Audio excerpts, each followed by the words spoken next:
ने कहा, नृगो नाम नरेंद्रो हम मिक्ष वाकु तनया प्रभो। मेरा नाम नृग है। आपने जब दानियों का गिनती सुनी, लिस्ट देखी होगी, जब दानियों की चर्चा होती होगी, तब आपने मेरा नाम अवश्य सुना होगा। भगवान ने कहा, आपने ऐसा क्या दान किया है?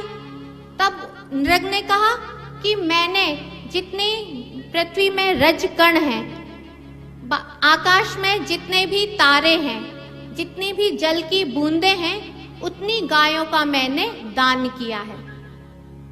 भगवान ने कहा कि जब तुम इतने बड़े दानी हो तो फिर तुम्हें यह गिरगिट की योनि कैसे प्राप्त हुई? तब राजा नृग ने कहा कि मैंने एक बार एक ब्राह्मण को गाय का दान किया। वह गाय ब्राह्मण के पास से छूटकर हमारी गायों में ही मिल गई और मैंने भूलवश उसी गाय का दान दूसरे ब्राह्मण को कर दिया।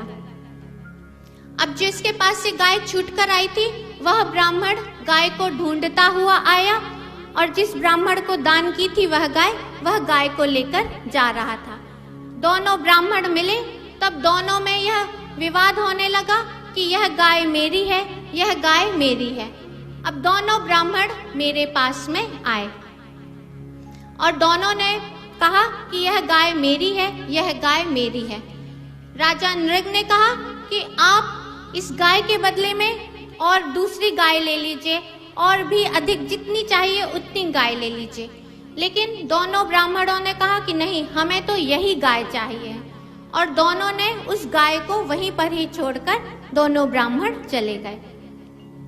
अब जब राजा नृग की मृत्यु हुई, अब वह पहुंचे यमराज के पास में। यमराज ने पूछा कि आप सबसे पहले पुण्य का फल भोगेंगे कि पाप का? राजा नृग ने कहा कि पुण्य क्या है, पाप क्या है, यह बतलाइए। तब यमराज ने कहा कि आपने एक ही पाप किया है कि आपने ब्राह्मण को गाय देने का संकल्प किया लेकिन उसे दी नहीं, और पुण्य यह है कि आपने बहुत सी गायों का दान किया है। राजा नृग ने कहा कि सबसे पहले मैं पाप का फल भोगूंगा, और जैसे ही कहा कि मैं पाप का फल भोगूंगा, वह तुरंत गिरगिट बन गए और फिर द्वारिका में कुएं में आकर गिर गए। अब राजा नृग कह रहे हैं कि वही मैं इस गिरगिट की योनि में आया